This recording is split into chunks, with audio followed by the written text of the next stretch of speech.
Bonsoir à tous. Ce soir, deuxième partie sur le psaume 23. Nous continuons notre lecture du psaume 23, tout doucement, pour nous délecter un petit peu de ce que Dieu nous a donné au travers de son serviteur David, qui était inspiré, et ô combien inspiré, évidemment. Donc la première chose que nous allons faire, c'est lire le texte, les 6 versets du psaume 23. Donc comme la dernière fois, je garde la même présentation pour ceux qui n'ont pas suivi la première vidéo, à savoir le texte en hébreu qui s'écrit de droite à gauche sur la partie droite et le texte en français qui s'écrit de gauche à droite, comme d'habitude, normalement, sur la partie gauche. Voilà, et comme ça, au regard l'un de l'autre. Cantique de David. L'Éternel est mon berger, je ne manquerai de rien. Il me fait reposer dans de verts pâturages, il me dirige près des eaux paisibles. Il restaure mon âme, il me conduit dans les sentiers de la justice à cause de son nom. Quand je marche dans la vallée de l'ombre de la mort, je ne crains aucun mal, car tu es avec moi. Ta houlette et ton bâton me rassurent. Tu dresses devant moi une table, en face de mes adversaires. Tu oins d'huile ma tête, et ma coupe déborde. Oui, le bonheur et la grâce m'accompagneront tous les jours de ma vie, et j'habiterai dans la maison de l'Éternel jusqu'à la fin de mes jours. Un petit psaume, ce psaume 23, très connu, puisque réconfortant. Quelques indices de lecture relevés dans la première partie, rapidement. Donc je reprends tout le descriptif du psaume 23, toujours en regard avec la partie hébraïque.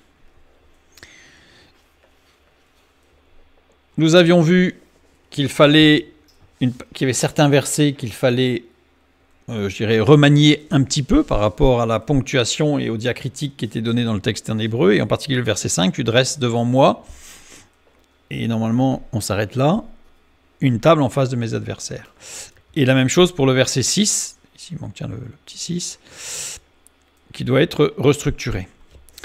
Le psaume 23 est constitué, nous l'avions vu, de 3 parties, du verset 1 au verset 4, puis le verset 5, et enfin le verset 6. Le verset 5 comportait un titre, l'avions vu, « Tu dresses devant moi ». Et le verset 6 comporte aussi un titre, « Oui ». La première partie ne contenant pas, à proprement parler, en tout cas dans sa structure, de titre. Mis à part, peut-être, on pourrait considérer Cantique de David. Enfin, Psaume de David d'ailleurs. Il y a une autre particularité structurelle que nous avions vue. Je reprends le texte en français et en hébreu. Le verset 4 est le seul à être aligné à droite en hébreu. C'est-à-dire que, alors que le texte s'écrit de droite à gauche, donc on commence à droite, donc on imagine bien que tout le texte est aligné à droite, eh bien dans les manuscrits anciens, le texte est aligné à gauche, sauf un verset, le verset 4, qui est aligné à droite. Donc ce qui donne une structure assez particulière au texte. Alors comme je l'ai dit la dernière fois, il y a d'autres psaumes qui sont structurés de façon très particulière. Et il y en a un en particulier que nous avions rencontré lorsque nous avions étudié le livre de Jonas, pour expliquer une autre particularité sur un autre texte de Jonas. Dans un des psaumes, il est écrit de façon... ça a l'air d'être complètement de travers en fait, mais quand on regarde et qu'on trace, ça nous donne les limites, les frontières du pays d'Israël. Et c'est un psaume qui justement parle du futur Israël.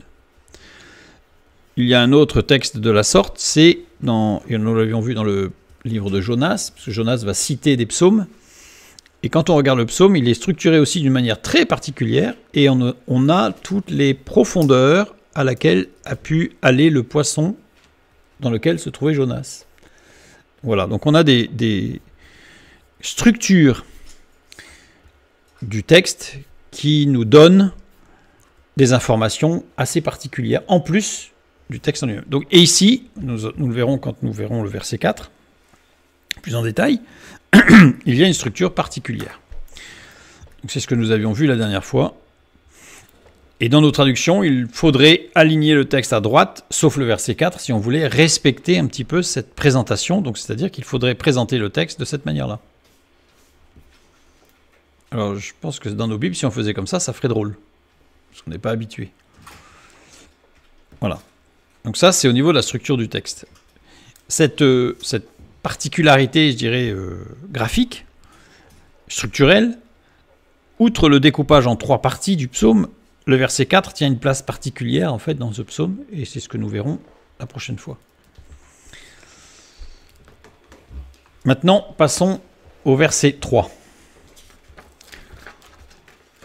« Il restaure mon âme, il me conduit dans les sentiers de la justice à cause de son nom. » Alors, pour ceux qui n'ont pas vu la première partie, en hébreu, il n'y a que 2 lignes. En français, j'ai gardé la structure où le traducteur a considéré qu'il fallait mettre 3 lignes. Si je mets les mots dans le bon ordre, c'est pas « il restaure mon âme », c'est « mon âme, il restaure ». Ça ne rajoute pas grand-chose. Mais j'aime quand on garde la même structure parce que parfois ça a un sens particulier. Le verbe restaurer ici, shuv, conjugué au radical polel, c'est un radical assez rare. Le radical polel fonctionne comme le radical piel, c'est-à-dire c'est un intensif. Comme on dit, sauter au radical piel donnerait sautiller, couper au radical piel donnerait réduire en miettes, donc on va jusqu'au bout. Donc c'est la même chose, sauf que à la fin du mot, on double la dernière lettre. On double la dernière lettre. Ce qui donne une structure particulière. Et on le voit ici, puisqu'il est écrit Yod, Shin, Vav, Beit, Beit. Le Beit est doublé. C'est ce qui lui donne le radical polel. Donc particulier, qui souligne, c'est comme si il y avait le doigt qui se mettait dessus en fait.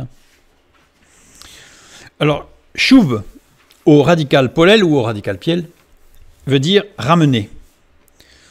Restaurer, réparer, conduire au loin, c'est-à-dire éloigner de quelque chose qui ne va pas, qui fait mal ou qui détruit, donc on éloigne. Prendre un tournant, et ça peut être un tournant bon ou mauvais, c'est prendre un virage. À partir du moment où on est restauré, c'est un tournant qui peut être supposément bon.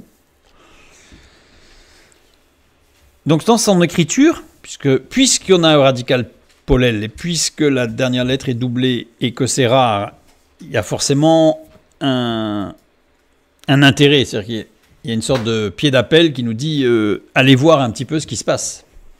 Donc on va aller voir ce qui se passe. Les 2 premières lettres, Yod Shin, lettres substantielles et effectif. C'est une racine qui est utilisée pour exprimer l'état d'être, de se manifester en substance, c'est-à-dire vraiment être. C'est pas que exister, c'est être. On sent la différence quand on dit que la différence entre exister et être. Donc là, c'est vraiment la racine de l'état d'être. Pas du verbe être, mais de l'état d'être. Ensuite, on a Vav Beit. Toute idée de production, d'émanation, de diffusion. Donc c'est une substance, c'est un état d'être qui se diffuse, qui se propage. Et le Beit final, le doublement de Beit rend la racine intensive, mais le Beit symbolise aussi la bouche, la parole, le dialogue. Donc ça veut dire que l'état d'être se diffuse par la parole. Et c'est là ce verbe. Restaurer. Alors on l'entend, tout à fait. Le problème vient du mot âme. Pourquoi? Alors, tout d'abord parce que c'est la traduction de Nefesh, et nous l'avons déjà vu que Nefesh ne désigne pas l'âme, mais le corps, mais ça on va le voir après plus de précision. Mais l'âme, c'est le siège des émotions, et non pas le siège spirituel du sentiment profond. Donc ça voudrait dire, ce verset-ci, je traduis par âme, que Dieu me restaure dans mes émotions, mais pas dans mon état spirituel d'être. On sent que il y a un décalage, en fait, qui est dommageable, parce qu'on le sait, pour avoir lu les textes, plusieurs textes bibliques qui nous le décrivent, c'est que nos émotions ne sont pas porteuses d'une dynamique spirituelle. Donc c'est assez curieux que David puisse dire « Il restaure mon âme, il restaure mes émotions ». On aurait plutôt dit « Il restaure mon esprit, il restaure mon être entier, enfin je sais pas, mais mon âme. » Mon âme. Parce que ici, âme et nefesh, donc de toute façon ne désigne pas l'âme. regardons un petit peu Nefesh. C'est-à-dire que Nefesh n'est pas l'âme. Nous allons le voir. Genèse chapitre 1, versets 26 et 27. Puis Dieu dit, faisons l'homme à notre image, selon notre ressemblance, et qu'il domine sur les poissons de la mer, sur les oiseaux du ciel, sur le bétail, sur toute la terre, et sur tous les reptiles qui rampent sur la terre. Dieu créa l'homme à son image, il le créa à l'image de Dieu, il créa l'homme et la femme. Le verbe créer ici, c'est bara. Bara, qui n'est utilisé que 3 fois dans la création, dans Genèse 1.1, dans Genèse 1.21 et dans la création animale, et dans Genèse 1.27, création de l'homme. À chaque fois que bara est utilisé, il y a un principe nouveau dans la création, c'est-à-dire qu'on va appeler une expression qu'on aime bien, c'est ex nihilo, c'est-à-dire il n'y a rien et Dieu crée. C'est-à-dire il ne part pas de quelque chose pour fabriquer, il génère, il crée quelque chose de rien, quelque chose qui n'existait pas. En Genèse 1.1, c'est la matière, le principe même du fondamental de la matière, c'est-à-dire pour ceux qui font, qui connaissent un peu la structure de la matière, ça va beaucoup plus loin que l'atome, que même que le noyau, neutrons, protons, électrons, ça va jusqu'au quark, voire aux couleurs. C'est vraiment la base fondamentale de la matière. Genèse 1.21, principe de la création animale, c'est la sensation, l'expression, l'excitation, l'instinct, on pourrait même rajouter. Et au verset 27, la création de l'homme, c'est le sentiment, l'intuition, le discernement, qui sont au-dessus de la sensation et de l'impression. Une intuition est plus forte qu'une sensation. Le discernement, c'est autre chose que l'excitation. La matière, c'est le corps. Là-dessus, assez facile. Tout ce qui est sensation, impression, excitation, c'est l'âme. Tout ce qui est sentiment, intuition, discernement, c'est l'esprit. L'esprit, en hébreu, c'est neshama. Neshama, en grec, c'est pneuma. L'âme, c'est roi. Psuché, en grec. Le corps, c'est nefesh. Soma, en grec. En hébreu, le nefesh, le siège symbolique de la nefesh, c'est le foie. Le foie qui est l'organe qui répartit énormément de choses dans le corps. La roi, le siège de la roi, c'est le cœur. Si on a une forte émotion, le cœur bat vite. Et la neshama, le siège de la neshama, symboliquement bien sûr, c'est rosh, c'est la tête. La tête. Si on considère que nefesh, c'est l'âme, alors roi, c'est l'esprit. Mais neshama, c'est quoi?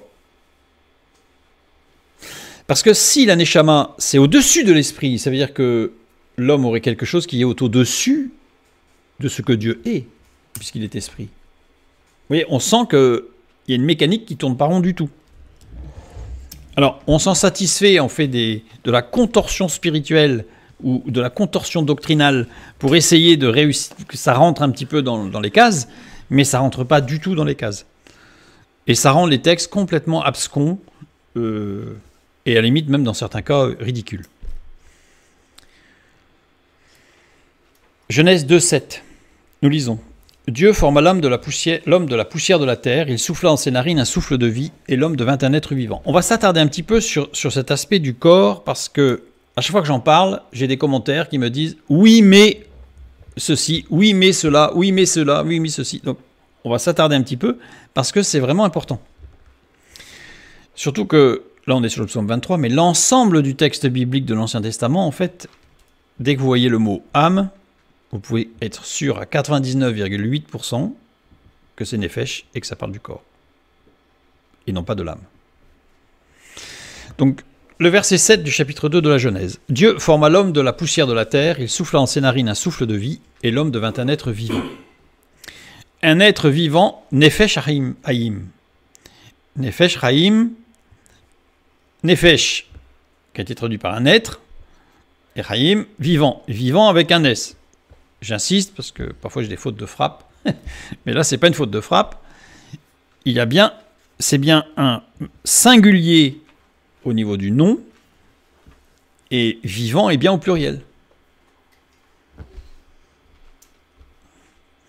Dans Job 32, verset 8, nous lisons « Je disais en moi-même, les jours parleront, le grand nombre des années enseignera la sagesse. » Mais en réalité, c'est l'esprit. Le mot esprit étant la traduction de Ruah, donc l'âme.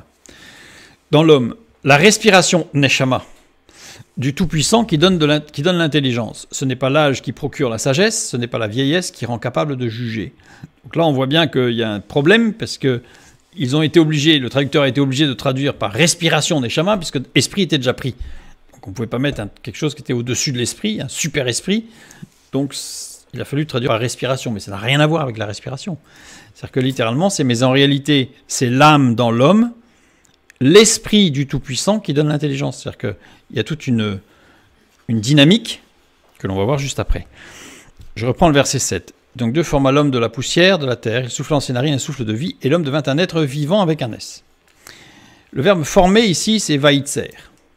Vaïtser, et dans Genèse chapitre 2, verset 19, nous avons l'Éternel Dieu forma de la terre tous les animaux des champs et tous les oiseaux du ciel, etc. Nous avons encore formé. Sauf qu'ici, c'est vaïtser. Dans le cas de la création de l'homme, il y a une faute intentionnelle avec un doublement du yod. On pourrait presque dire vaïtser. Alors que pour les animaux, c'est vaïtser. Pourquoi y a-t-il deux yods? On se pose la question, mais on n'est pas les premiers à se poser la question, puisque les exégètes juifs se sont posé la question. Pourquoi cette faute intentionnelle dans le texte biblique? Et pourquoi pour l'animal qu'un seul yod? La racine tser. Tser, qui a donné yetzer et yotzer. Ça s'écrit de la même manière, c'est juste les diacritiques de voyelles qui changent, mais yetzer et yotzer. Yetzer, c'est l'instinct, l'âme. L'instinct se trouve dans l'âme, pas dans l'esprit. L'esprit, il n'y a que du discernement et que de l'intelligence qui, quand elle est renouvelée par le Saint-Esprit, c'est de l'intelligence qui vient baigner tout le reste. L'âme, l'esprit, se trouve chez l'animal et chez l'homme.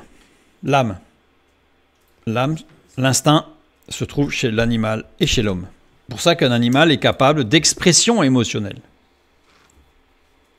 Ceux qui ont un animal domestique savent très très bien que l'animal peut ressentir des émotions, faire ressentir des émotions et partager des émotions. Par contre, le deuxième yod, yotzer, c'est formateur, le mot formateur. Formateur, c'est l'esprit. C'est l'esprit qui nous forme. C'est ce que dit Job. C'est l'intelligence. C'est l'esprit du Tout-Puissant qui nous donne l'intelligence. Cette participation à la réalité spirituelle qui donne l'intelligence. Et non pas l'âme, bien sûr. Et donc, c'est pour ça que pour vaïtser, pour l'homme, il y a deux yods. Parce qu'il a l'instinct. Et fort heureusement, parce que sans être renouvelé par le Saint-Esprit, sans l'instinct, on serait tous morts. Et le jour où il y a le Saint-Esprit qui vient libérer notre esprit, à ce moment-là, l'âme est soumise à l'esprit. Et ce n'est plus l'instinct qui nous guide, mais c'est l'intelligence. Donc, nous sommes formés donc, de trois parties, le corps, l'âme et l'esprit. C'est pour ça que c'est un être vivant avec un S. Puisque les trois sont vivants à des degrés et à des ordres différents, bien sûr, mais c'est vivant. En tout cas, c'est l'inverse de mort. L'âme sert de jointure entre le corps et l'esprit. De jointure entre la réalité matérielle, que l'on ne peut nier, alors ça, je ne connais pas grand monde qui la nie, celle-là, et il y a la réalité spirituelle. Ça, beaucoup veulent la nier, mais plutôt faire un déni, parce qu'elle existe. Donc l'âme, il faut bien comprendre que l'âme, Ruah, est la jointure entre la réalité matérielle et la réalité spirituelle. C'est-à-dire c'est l'articulation qui fait que les deux s'articulent. C'est l'âme. Chez l'homme. Parce que chez l'animal, ce n'est pas le cas. Ce n'est pas une articulation chez l'animal. Hébreux chapitre 4, verset 12, nous lisons « Car la parole de Dieu est vivante et efficace, plus tranchante qu'une épée quelconque à deux tranchants, pénétrante jusqu'à partager âme et esprit », là c'est tout à fait bien traduit, psuché et pneuma, enfin, dans l'ordre c'est plutôt psyché, oui, ça psyché et pneuma, jointure des moelles, elle juge des sentiments et des pensées du cœur. Elle juge les sentiments de l'ordre de l'esprit et les pensées du cœur de l'ordre de l'âme. Elle est capable, c'est la seule qui est capable de faire la différence entre les deux. Nous sommes totalement incapables, puisqu'il y a comme un dégradé. Là, j'ai représenté avec un marron, rouge au jaune, mais imaginons un dégradé qui va du marron au jaune. Qui pourrait dire où commence le rouge et où s'arrête le rouge? Ce serait impossible. Et même si c'était possible, nous aurions tous des limites différentes en fonction de nos capacités à voir les couleurs, etc. Donc de toute façon, on ne peut pas. Il y a une interpénétration de l'âme et du corps et une interpénétration de l'âme et de l'esprit. Et nous ne pouvons pas savoir où sont les limites. Mais Dieu sait, et par sa parole, la délimitation est possible. Par sa parole seule. Donc nous appartenons à deux réalités. Le monde matériel, le monde spirituel. Qu'on le veuille ou non, ça ne changera rien. C'est un fait. C'est un fait. Nous appartenons à deux réalités. Bien. Mais, et si Ruach désigne l'âme, alors que penser des passages comme Genèse chapitre 1, verset 2 ? Nous lisons, la terre était informe et vide, et il y avait des ténèbres à la surface de l'abîme, et l'Esprit de Dieu se mouvait au-dessus des eaux. L'Esprit de Dieu, traduction, Ruach Elohim, et non pas Neshama. On se dit, ben là, il y a un problème. Il y a un problème. Dieu aurait-il une âme? C'est-à-dire des émotions. C'est-à-dire, Dieu serait-il excitable? Alors, les traducteurs devaient le penser, puisqu'ils nous ont dit que Dieu se mettait en colère, etc. Et nous l'avons déjà étudié, que ce genre de traduction, ou que, par exemple, l'Éternel se rit du méchant, alors que littéralement, ça n'a rien à voir avec le fait de se moquer du méchant, ou de rire du méchant. Donc, il y a des traductions qui ont été forcées pour essayer de projeter l'image humaine sur Dieu, plutôt que d'essayer de mettre en valeur Dieu dans sa réalité transcendante pour nous. Évidemment, non. Jean chapitre 4, verset 24, nous le dit clairement, Dieu est esprit, il est seulement esprit, et il faut que ceux qui l'adorent en esprit et en vérité. Point. Donc Dieu est esprit. Esprit, pneuma. Pneuma, l'esprit. Nous l'avons vu tout à l'heure, ici, pneuma, c'est bien l'esprit, le siège de tout ce qui est le discernement, l'intelligence, la sagesse, enfin voilà, c'est l'esprit. Ça, c'est pneuma. Donc Dieu est esprit. Alors pourquoi avoir dit l'esprit de Dieu, Ruach Elohim, sachant que dans la parole de Dieu, vous ne trouverez jamais Neshama Elohim. Vous trouverez à plusieurs reprises Ruach Elohim. Pourquoi? Donc à partir de là, beaucoup ont dit, Ruach, ça veut dire que c'est esprit. Et on revient, et la boucle n'est pas bouclée, puisque ça recule but et on ne s'en sort pas.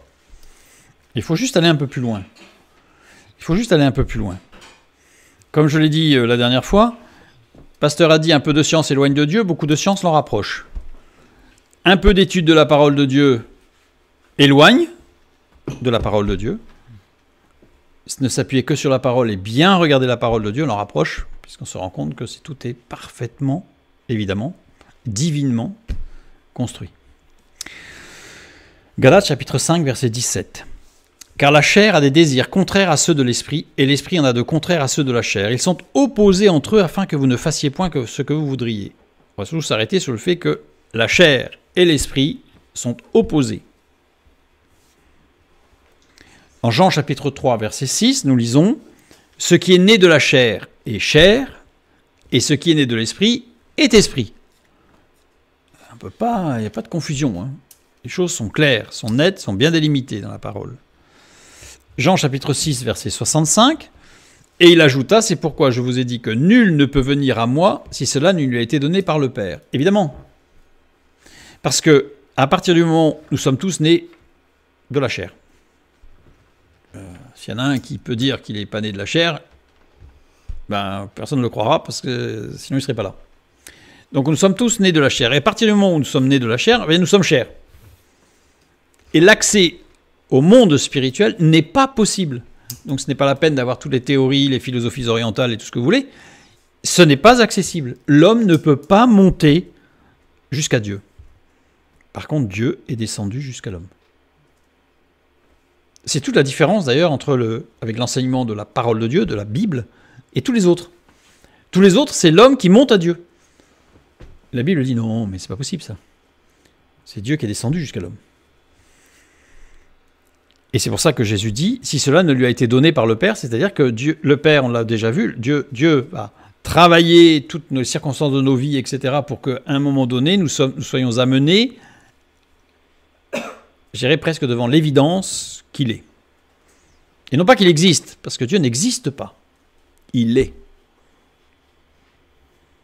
Parce que dire qu'il existe, ça sous-entend qu'il y a une origine et une fin. Ça sous-entend qu'il a une cause. Parce que tout ce qui existe a une cause. Mais Dieu n'a pas de cause. Il est. Dieu se révèle à chacun en se rendant accessible. Parce qu'il est inaccessible. La réalité spirituelle redevient lisible et son accès possible en Jésus-Christ. Lisible parce que sinon c'est flou. Et d'ailleurs on voit bien ceux qui cherchent Dieu en voulant évacuer la parole de Dieu et l'œuvre de Jésus-Christ, ça part dans tous les sens. Et en général ça finit pas bien. Parce que la réalité spirituelle redevient lisible au travers du message de la parole de Dieu. Et elle est non seulement lisible, mais elle devient accessible en Jésus-Christ.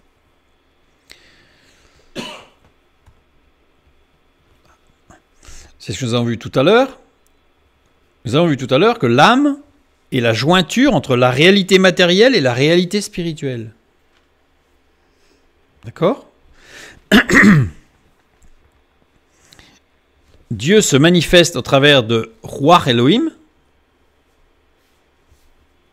parce que justement, il se rend accessible entre le matériel et le spirituel. Si Dieu se manifestait tel qu'il est, c'est-à-dire Neshama Elohim, imaginons, Exode 33, 20, regardons ce que ça donne.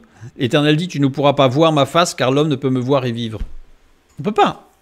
Si on s'approche de Neshama Elohim, ça s'approche de Dieu tel qu'il est, dans son infini, on est pulvérisé sur place, avant même d'y penser. Exode chapitre 19, verset 18. La montagne de Sinaï était toute en fumée parce que l'Éternel y était descendu au milieu du feu. Cette fumée s'élevait comme la fumée d'une fournaise et toute la montagne tremblait avec violence. Rien, si Dieu se manifestait tel qu'il est, Neshama Elohim, rien ne pourrait demeurer matériellement devant lui. Rien. Il y a une telle puissance que ce n'est pas possible. Donc il se manifeste Ruach Elohim. C'est-à-dire, en fait, il se manifeste, je dirais presque réduit. C'est-à-dire limite. Il se limite parce qu'en se limitant, il se rend accessible. Sinon, c'est impossible. Sinon, c'est totalement impossible. Je dirais que c'est une image qui, bien sûr, ne vaut que ce qu'elle vaut, c'est une image. Mais un professeur, vis-à-vis de ses élèves, se rend accessible. Dans son enseignement, dans ce qu'il dit, il se rend accessible. Parce que si vous avez un professeur, docteur et chercheur en mathématiques, qui s'adresse à ses élèves de 6e, au niveau où il est, c'est même pas la peine. Il a perdu tout le monde, avant même de commencer. Vous voyez ? Il se rend accessible. Il se limite. Ça ne veut pas dire qu'il est limité. Ça veut dire qu'il se rend accessible, donc il se rend jusqu'à la limite de. C'est ce que nous dit tout le Nouveau Testament et pas mal d'épîtres, avec justement, et Jésus-Christ tout particulièrement, qui de riche qu'il était s'est fait pauvre, de Dieu s'est fait homme, puisqu'il s'est limité pendant un temps. Mais ça ne veut pas dire qu'il est limité. Il faut être très puissant pour se limiter. Il faut être fort pour se limiter et se rendre accessible. Sinon Dieu nous aurait complètement pulvérisé et rien de ce qu'il a créé ne résisterait à sa puissance, à sa pureté. Donc Nefesh, eh bien c'est le corps. Mais c'est le corps vivant. C'est-à-dire que ce n'est pas un corps mort, c'est un corps vivant. Nébala et le corps mort. Un cadavre, si vous voulez. Le corps de quelqu'un, mais qui est mort. À ce moment-là, la parole de Dieu n'emploie jamais Nefesh. Nefesh, c'est forcément un corps vivant. Biologiquement vivant. Enfin, je dirais, dans sa constitution, vivant. C'est-à-dire le corps dans lequel il y a l'âme et l'esprit. C'est le Nefesh. Mais c'est l'aspect corps. Basar. Basar étant la chair. Parce que parfois on me dit, oui, mais si Nefesh, c'est le corps, qu'est-ce que c'est que Basar? Basar, parce que c'est traduit par chair, c'est le corps. Eh bien, Basar, c'est la chair. J'aurais presque pu dire c'est la viande. Pour montrer vraiment l'aspect purement biologique, c'est la viande. Chair, viande, dans sa définition, c'est un ensemble cohérent et autonome de tissus musculaires qui contient également des cellules conjonctives, des graisses et d'autres tissus associés. C'est vraiment un ensemble cohérent. Mais on est purement sur l'aspect biologique. Là, on ne parle pas que c'est un corps qui intègre une âme, un esprit. On est vraiment dans la biologie, le matériel, la matérialité à l'état pur. Et dans Lévitique 17, le début du verset 11, les choses deviennent vraiment beaucoup plus claires quand nous lisons, car l'âme de la chair est dans le sang. L'âme, c'est Nefesh, c'est le corps. Donc, car le corps, Bassar, chair, Bassar, est dans le sang. Et oui, puisque le sang, c'est ce qui permet à un Bassar d'être vivant, c'est-à-dire de posséder en tant qu'être humain une âme et un esprit. C'est l'ensemble. Quand le sang s'arrête de circuler, le Nefesh devient Bassar. Sans dire que ça devient du bazar. Pour presque faire le jeu de mots. Donc, puisqu'il n'y a plus rien qui marche, justement. Et là, il commence à y avoir la dissociation entre corps, âme, esprit, puisque le corps va mourir. Sans circulation sanguine, il faut très peu de temps pour que le corps meure. Puis l'âme meurt, on l'a déjà vu. Et enfin, l'esprit se détache, est libéré, se détache du corps et retourne auprès du monde spirituel. Dans le Proverbe chapitre 3, les versets 6 à 8, et dans les Proverbes particulièrement, il est beaucoup parlé du corps, de la santé du corps. Nous lisons donc chapitre 6, verset 8, « Reconnais-le dans toutes tes voies, et il aplanira tes sentiers. Ne sois point sage à tes propres yeux, crains l'Éternel et détourne-toi du mal. Ce sera la santé pour tes muscles et un rafraîchissement pour tes os. » Au moins là on n'est pas dans le corps, l'âme, l'esprit. La santé pour tes muscles. Donc là, on est vraiment dans quelque chose de très précis. Alors, bon, je ne vais pas étudier tout le texte parce que malheureusement, la traduction, là encore, ce sera la santé. Le mot qui a été traduit par muscle, en fait, c'est cordon ombilical. Donc là, on parle particulièrement de la femme enceinte dans ce texte. Mais voilà, en tout cas, on comprend que c'est quelque chose de biologique, de physique. On n'est pas dans l'ordre de l'émotionnel ou du spirituel. On est vraiment, crains l'Éternel et détourne-toi du mal. Ce sera la santé, c'est bien la santé, pour le cordon ombilical, et un rafraîchissement pour les os, c'est-à-dire les os qui vont pouvoir se développer. Bon, là, on est vraiment dans un contexte un peu particulier. Mais il y a plein d'autres textes dans les Proverbes, avec un cœur sain, c'est la santé du corps. Enfin, mais à chaque fois, c'est vraiment le cœur qui est la santé du corps, c'est Basar dans le texte, dans les Proverbes. On est vraiment dans quelque chose de, je dirais presque, en cardiologie. On n'est pas dans une description émotionnelle ou spirituelle. On est dans les services de cardiologie du livre des Proverbes et qui nous explique qu'un cœur en bonne santé, c'est un corps qui se porte bien. Oui, il suffit de faire, dès qu'on a un problème cardiovasculaire, on sait très bien que le corps ne va pas très très bien, dès qu'il y a un problème de ce côté-là. Pas le seul, il y a d'autres problèmes qui nous amènent à être mal, mais le cœur, c'est vraiment quelque chose de fondamental. Donc, il me conduit. Alors, mon âme, il restaure. Donc, en fait, littéralement, on a compris que Dieu restaure le corps de David. David a été malade. David a été fatigué. Et ô combien dans sa vie, on voit qu'il a été fatigué. Fatigué, même éprouvé. Mais Dieu l'a relevé. Et c'est pas dans son âme que Dieu l'a relevé. C'est dans son corps. C'est dans son corps. C'est une promesse pour tous ceux qui sont fatigués. Évidemment, quand on est fatigué dans son âme, quand on est émotionnellement fatigué, épuisé, vidé, en général, le corps s'effondre. Attention, là, le danger de la dépression, parce que quand le corps est effondré et que l'âme est effondrée, on arrive en dépression, puisqu'il n'y en a pas un pour lever l'autre. Alors que quand l'âme est fatiguée, mais que le corps est en très bonne position, par différentes activités physiques, etc., on peut remonter. L'inverse, quand le corps est épuisé, mais que l'âme est en forme, on peut remonter, mais quand les deux sont en bas, c'est ce qu'on appelle la dépression. Donc là, David a connu des moments où il a frôlé la dépression, et ce texte-là nous parle d'un moment où Dieu a relevé son corps et il est reparti. Puis il y a d'autres moments où on voit, bon ça serait d'autres études, mais on voit que Dieu a relevé son âme et c'est reparti. Mais en fait, voilà, c'est l'un des deux, voire les deux. Voire les deux. Bref. Il me conduit dans les sentiers de la justice. Le verbe conduire ici, nacha, qui est conjugué au radical ifil, c'est-à-dire faire. Littéralement, c'est conduire, être le guide. Littéralement, c'est pas il me conduit, c'est il me fait être un guide. Littéralement, c'est ça. Et au mode imparfait. Radicalifile, mode imparfait. On verra pourquoi l'imparfait est important tout à l'heure. Lisons dans 1 Samuel, chapitre 17, versets 51 et 53. Il courut, s'arrêta près du Philistin, c'est Goliath, se saisit de son épée, qu'il tira du fourreau, et le tua et lui coupa la tête. Les Philistins, voyant que leur héros était mort, prirent la fuite, et les hommes d'Israël et de Juda poussèrent des cris, et allèrent à la poursuite des Philistins jusque dans la vallée et jusqu'aux portes d'Écron. Les Philistins, blessés à mort, tombèrent dans le chemin de Shaharaïm jusqu'à Gath et jusqu'à Écron. Et les enfants d'Israël revinrent de la poursuite des Philistins et pillèrent leur camp. On a un exemple ici où Dieu a fait de David un guide.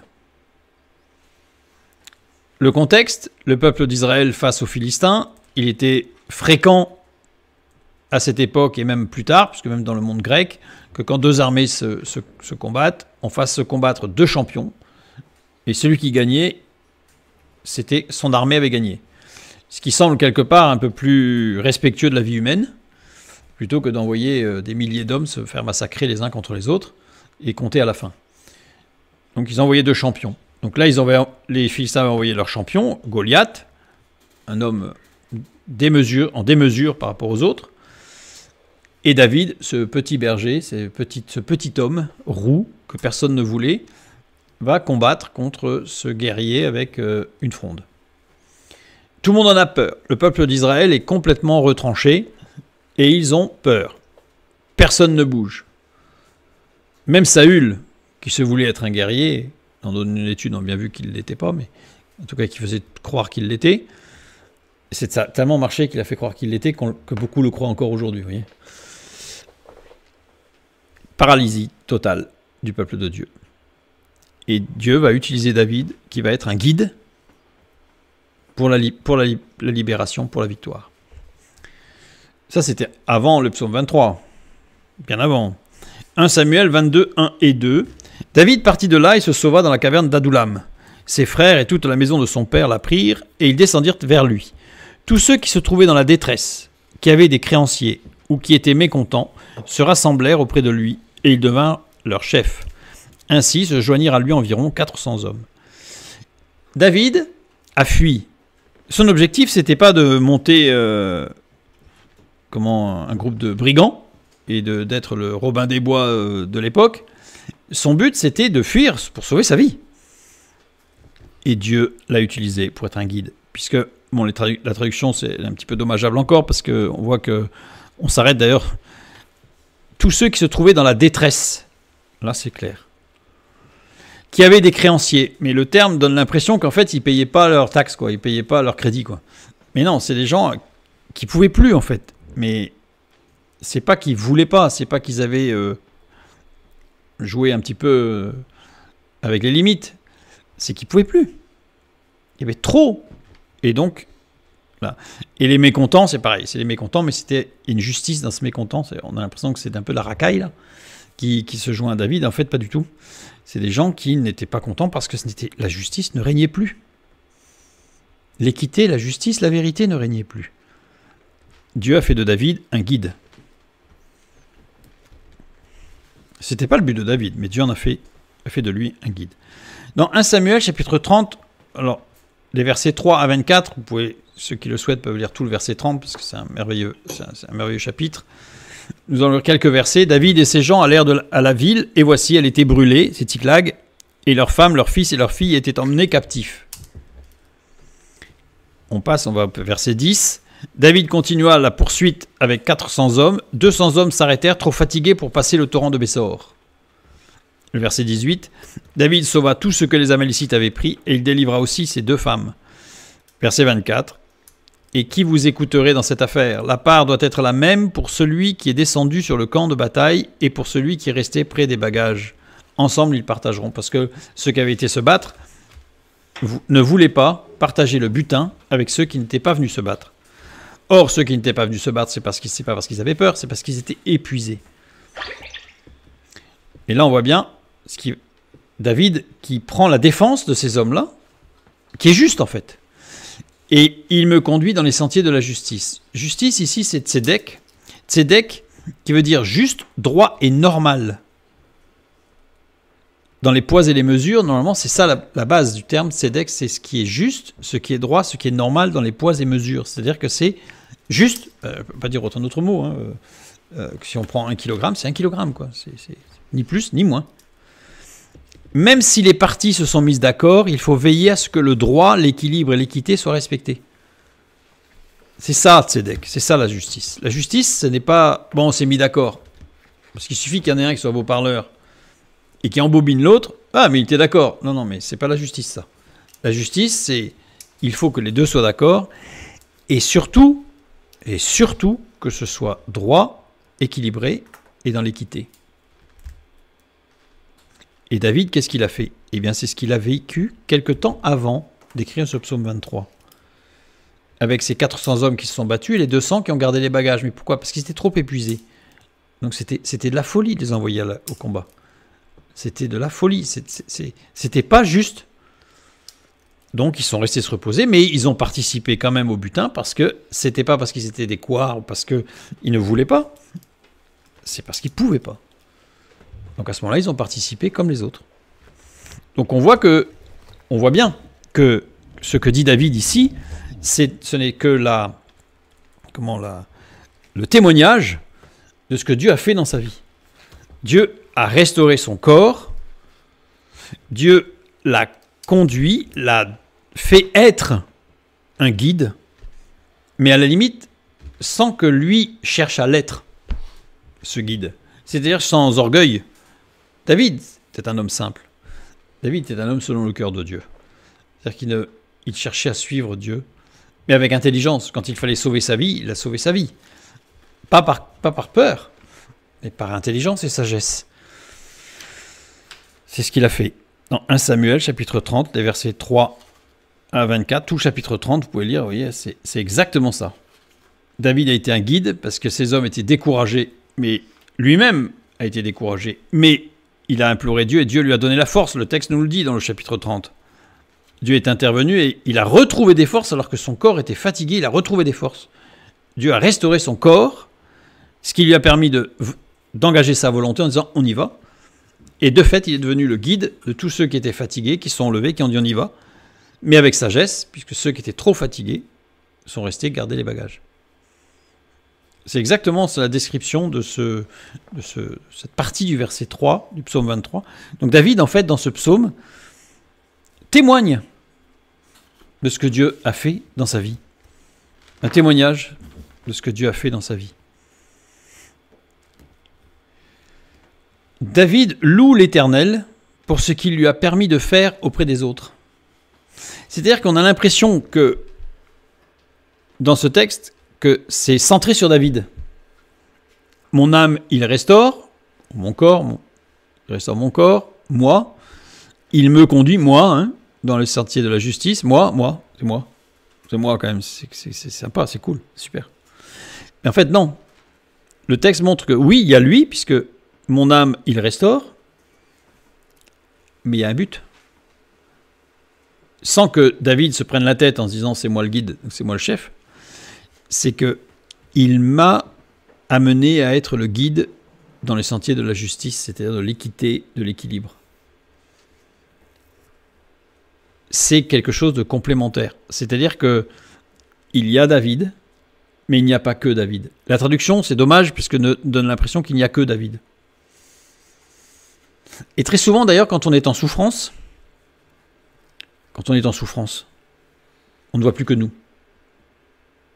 Après, c'est clair, il y a tellement de souffrance que parfois, ça prend toute notre énergie déjà à pas sombrer. Et c'est pas, quand je dis ça, c'est pas pour jeter la pierre, c'est un fait, c'est un constat. Mais quand on regarde à Dieu, on se rend compte qu'en fait, Dieu agit en nous et au travers de nous. Et comme on sait qu'il est souverain, c'est-à-dire qu'il faut le laisser agir en nous au travers de cette souffrance, et agir au travers de nous aussi au travers de cette souffrance.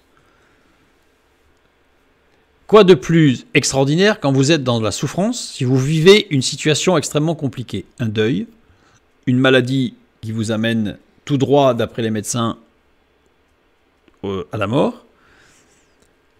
Quel plus grand réconfort que d'entendre le témoignage ou de rencontrer des personnes qui sont passées par là et que Dieu a relevées. Mais s'ils sont passés par là et que Dieu les a relevés, c'est qu'eux-mêmes, pendant qu'ils étaient dans la tourmente, ont peut-être eu besoin de quelqu'un qui était passé par là. Vous voyez, donc en fait, c'est la chaîne. Et David, ici, loue Dieu, évidemment, rétrospectivement, c'est-à-dire que quand on est au fond du trou, on ne va pas louer Dieu en disant « Je te remercie Seigneur d'être au fond du trou, c'est formidable ». Non, parce qu'on est dans le trou. Mais on peut avoir cette espérance que Dieu va nous relever pour nous amener à être un guide. J'ai ce qui me traverse l'esprit, la mémoire, là, c'est ce témoignage d'un homme dans les camps de concentration. Il a été parmi, je ne sais plus, une quarantaine d'hommes qui ont été soumis à des tests par les médecins des camps. Il était le seul survivant. Alors les tests, sans rentrer dans les détails, c'était injection dans les testicules de produits chimiques pour voir comment ça faisait. Enfin, ça a été de la souffrance, mais terrible. Et il a survécu. Et il a survécu à tous les tests.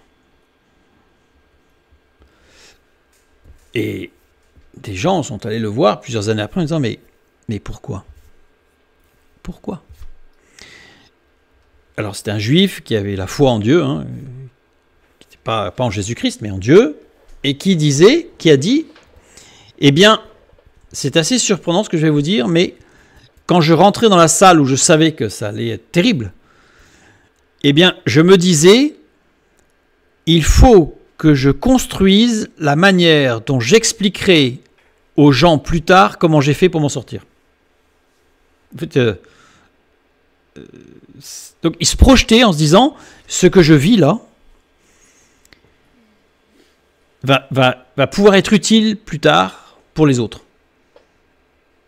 Il dit, c'est la seule chose qui a été différente des autres. Les autres, quand ils rentraient, entre eux, forcément, ils essayaient de se soutenir. Hein. C'était, il faut que je tienne, il faut que je tienne, il faut que je tienne, et il faut que je tienne, et il ne tenait pas. Tandis que lui, il disait, il disait pas, il faut que je tienne. Il faut que ce que je vais vivre puisse être utile aux autres. Et ça a été le seul survivant. Et David, en fait, réalise ici qu'au travers de tout ce qu'il a vécu, son corps a été restauré, comme dans 1 Samuel 30, qu'on a lu tout à l'heure. Et en fait, au travers de ça, il réalise que Dieu l'a utilisé pour être un guide, parce que voyant Dieu restaurer David, eh ben, ça a fortifié la foi des autres, et Dieu, du coup, qui sont allés vers Dieu, et Dieu les a fortifiés, et ils sont allés. Mais ils ne se sont pas permis de juger celui qui était trop fatigué, qui aurait pu dire, toi tu manques de foi, parce que tu aurais dû être relevé, toi. Par contre, faisant partie du même corps, ils ont été au bénéfice de la même bénédiction. Vous voyez, donc c'est rempli d'une beauté, je trouve, ce chapitre 30 de 1 Samuel, la beauté de ce que Dieu fait en nous et au travers de nous. Bref. Donc ici, David loue l'Éternel pour ce qu'il lui a permis de faire auprès des autres, mais il conjugue le verbe à l'imparfait. Ça veut dire que l'action qui s'est répétée dans le passé se répétera dans le futur. Ça veut dire qu'il le sait. David loue l'Éternel pour ce qu'il lui permettra encore de faire auprès des autres. Vous voyez, c'est-à-dire que il n'est pas arrivé là. Il ne se dit pas, ouais, quand je regarde derrière quand même, ouais, Dieu a fait des grandes choses pour moi, mais je suis arrivé au bout là, c'est bon, je suis au top là. Non. Il reste dans cette dynamique, c'est comme si il continue sa course, il lève la tête, qu'il voit déjà tout ce que Dieu a fait, il dit c'est formidable tout ce qu'il a fait, et ça engage du formidable sur ce qu'il va faire. C'est pour ça que David était un homme selon le cœur de Dieu. Imaginez de vivre comme ça. C'est ce à quoi Dieu nous invite, au travers du psaume 23. À cause de son nom, c'est intéressant ça, à cause de son nom. À cause de Ma'an. Ma'an, qui veut dire dans le but de, en préparation de. Regardons comment est construit ce mot. Meim Aïn, 2 premières lettres. Tout ce qui circule ou qui sert à la circulation, et le nun final, placé à la fin d'un mot, désigne un déploiement, une augmentation. Donc ça veut dire que littéralement, le but de David était la diffusion du nom de l'Éternel. C'est pas à cause de ton nom, parce qu'à cause de ton nom, d'ailleurs, on ne sait même pas ce que ça veut trop dire en fait. À cause de ton nom, à cause. Parce que quand on dit à cause de, en général, c'est plutôt négatif. Plutôt grâce à, là c'est positif, mais à cause de, c'est pas très bon. Donc en fait, c'est bizarre. Mais la traduction de Ma'an, littéralement, c'est dans le but de glorifier ton nom. Donc le but de David était la diffusion du nom de l'Éternel. Et encore plus fort, David avait conscience que l'Éternel le faisait préparer la diffusion du nom de l'Éternel Dieu. C'est-à-dire que le but c'était de diffuser, mais David avait conscience que l'Éternel le préparait pour... Et d'ailleurs, qu'est-ce qu'il a fait? Le temple de l'Éternel, il a tout préparé pour que Salomon le fasse, mais pas lui. Donc c'est-à-dire qu'il avait déjà conscience, là, à ce moment-là, que dans tout ce que Dieu faisait au travers de lui, c'était pour la diffusion du nom de l'Éternel, et pas pour sa gloire à lui, et pour préparer la diffusion. C'est-à-dire qu'il participait à la diffusion, mais en même temps, il préparait à ce que d'autres participent, à ce que d'autres diffusent le nom de l'Éternel. Un travail, je dirais, d'équipe, on pourrait presque dire, pour un terme moderne, transgénérationnel. C'est-à-dire, et d'ailleurs, ce profil déjà, préparation du nom de l'Éternel, le Fils de Dieu. Donc en fait, il savait, David, il n'avait peut-être pas totalement conscience, totalement compris, totalement saisi ce que cela pouvait signifier dans sa portée messianique, mais elle est là. Déjà, elle est là. Et ce qu'il avait, c'était cette espérance en Dieu que tout ce que Dieu faisait au travers de lui était pour la gloire de Dieu et était pour préparer pour que la gloire de Dieu se manifeste aussi plus tard. Voilà pourquoi, à cause de son nom. Il me fait être un guide dans le but de sa gloire. Nous avions vu la dernière fois, et j'aime à le répéter parce que c'est vraiment important, que le psaume fait référence à la taille, parce que le terme mismor, qui est traduit par psaume, fait référence à la taille et à l'émondage. Mismor, justement. Nous avons vu la dernière fois déjà qu'il y avait 57 psaumes qui utilisent le terme mismor. C'est dommage parce que parfois c'est traduit par cantique, par chant, par psaume. Jamais traduit pareil, pas toujours traduit pareil. C'est dommage. Donc là j'ai mis la liste, comme ça si un jour vous lisez l'un de ces psaumes, vous savez que en fait, le sujet même du psaume c'est l'émondage. D'accord? Vous voyez juste que le psaume 23 est dedans. Hein. Donc ça veut dire que non seulement il loue Dieu, mais en même temps c'est un travail qu'il accepte que Dieu fasse dans sa vie, et comme c'est conjugal imparfait, c'est un travail qu'il accepte que Dieu continue à faire dans sa vie. C'était un homme selon le cœur de Dieu. Nous avons vu quelques mots pour la prière. J'aime à le signaler parce que c'est vraiment très très puissant dans une vie ça. Palal, intervenir, se jeter soi-même au milieu d'eux, au radical, toujours utilisé au radical itpael, c'est-à-dire intensif réciproque, c'est-à-dire que quand on prie, on n'est pas tout seul. On parle à Dieu, Dieu nous écoute, mais passons aussi du temps à l'écouter. Sinon, ce n'est plus réciproque. Sinon, c'est un monologue. Exprime une action réciproque. La Bible s'appelle la parole de Dieu. Donc, quand on écoute quelqu'un, on écoute la parole de la personne. Donc, si vous fermez la Bible, ne soyez pas surpris que Dieu ne vous parle pas. Parfois, on entend des gens qui veulent des songes, des charismes, c'est-à-dire les charismes. Mais si cette personne n'ouvre pas la parole de Dieu, c'est comme si elle mettait un scotch sur la bouche de Dieu en disant non, non, non, non, non, non. Fais-moi un dessin plutôt. Non. Dieu nous a donné sa parole. C'est la parole de Dieu. Parfois, on emploie des mots, on ne sait même plus ce que ça veut dire, mais la parole de Dieu. Celui-là même qui ne peut pas se manifester dans sa puissance et dans sa réalité spirituelle, parce que sinon on serait désintégré. Vous voyez, c'est celui qui est plus que puissant, en fait. Et qui accepte de se manifester en roi Elohim pour nous. Il nous a laissé sa parole. Remercier, louer, rendre grâce, par exemple le verbe yada, qui veut dire jeter à terre aussi, abattre, en plus de louer. Hanan, qui veut dire triompher et vaincre. Shabach, qui veut dire apaiser, calmer. Halal, qui veut dire entreprendre, transpercer, frapper. Tovda, qui veut dire confession. Louer Dieu, c'est aussi confesser sa petitesse. Quand on loue Dieu sur sa grandeur, ça veut dire que on est petit. Zeker, mémoire, souvenir, se souvenir de ce que Dieu a fait. Adorer. Adorer, c'est comme louer Dieu, je dirais, mais pour ce qu'il est, on va dire. La louange, c'est pour ce qu'il fait. Sharav, abattre, adorer. Quand on adore Dieu, on abat l'ennemi. C'est pas quand on se met à crier et à postillonner sur les autres qu'on abat l'ennemi. C'est quand on adore Dieu. Atar, encens, odeur. L'adoration, c'est une bonne odeur qui monte à Dieu. Dans 2 Samuel 22, 4, nous avons, ou le psaume 18, 3, nous avons « Je m'écris, loué soit l'Éternel, et je suis délivré de mes ennemis. » Et oui, David, le combat qu'il menait, c'était d'abord dans la louange. Et le verbe louer ici, c'est halal. Quand je m'écris, loué soit l'Éternel, mon ennemi est transpercé. D'ailleurs, qu'est-ce qu'il a fait pour Goliath? C'est au nom de l'Éternel. Et quand il annonce pourquoi il vient combattre Goliath, il loue Dieu. Et Goliath va s'effondrer. La victoire s'acquiert dans la louange et l'adoration. David l'avait compris. Psaume de louange. J'ai mis les psaumes de louange dans le psaume 23, nous sommes dedans. Psaume 23 qui pourtant mismorphe, donc l'émondage.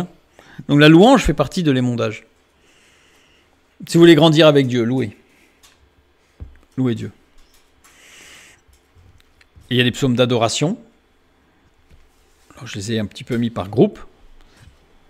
Et puis il y a les psaumes de supplication. Voilà, avec des supplications individuelles et des supplications collectives. Et au même titre que pour les psaumes d'action de grâce, il y a des psaumes qui sont des actions de grâce individuelles. Et puis il y a des psaumes qui sont des actions de grâce collectives. Donc ça veut dire que la parole de Dieu est entièrement faite, construite pour nous et pour les autres. On le voit bien dans le psaume 23. David, Dieu l'a rétabli pour qu'il soit un guide pour les autres. Mais pas que pour qu'il soit, mais pour qu'au travers de cette restauration, il soit un guide. Évidemment que c'était pour David. David n'était pas juste un instrument entre les mains de Dieu, et puis c'était pour David, mais Dieu ne fait jamais une action, une action, un but. Il fait une action, et on n'imagine pas les milliers de buts qu'il atteint au travers de cette action, maintenant et plus tard. Par l'effet qui n'est pas un effet papillon, mais qui est par l'effet de la préscience de Dieu. Et puis il y a les psaumes didactiques. Donc voilà, psaume de sagesse, psaume historique, psaume prophétique, psaume liturgique. Donc on se rend compte que tout ce qui est, je dirais, didactique, doctrinal, liturgique, prophétique, historique, il n'y en a pas beaucoup par rapport aux autres. Il n'y en a pas beaucoup par rapport aux autres, évidemment. Je finirai par une relecture du psaume 23, dans sa configuration réelle, je dirais. Cantique de David, « L'Éternel est mon berger, je ne manquerai de rien. » Il me fait reposer dans de verts pâturages, il me dirige près des eaux paisibles. Il restaure mon âme, mais j'ai un peu de mal à chaque fois que je vois âme de le dire, mais bon, je vais rester dans ma traduction française. Il restaure mon âme, il me conduit dans les sentiers de la justice à cause de son nom, pour sa gloire. Quand je marche dans la vallée de l'ombre de la mort, je ne crains aucun mal, car tu es avec moi. Ta houlette et ton bâton me rassurent. Tu dresses devant moi une table en face de mes adversaires, tu oins d'huile ma tête et ma coupe déborde. Oui, le bonheur et la grâce m'accompagneront tous les jours de ma vie, et j'habiterai dans la maison de l'Éternel jusqu'à la fin de mes jours. Que Dieu vous bénisse, et à bientôt.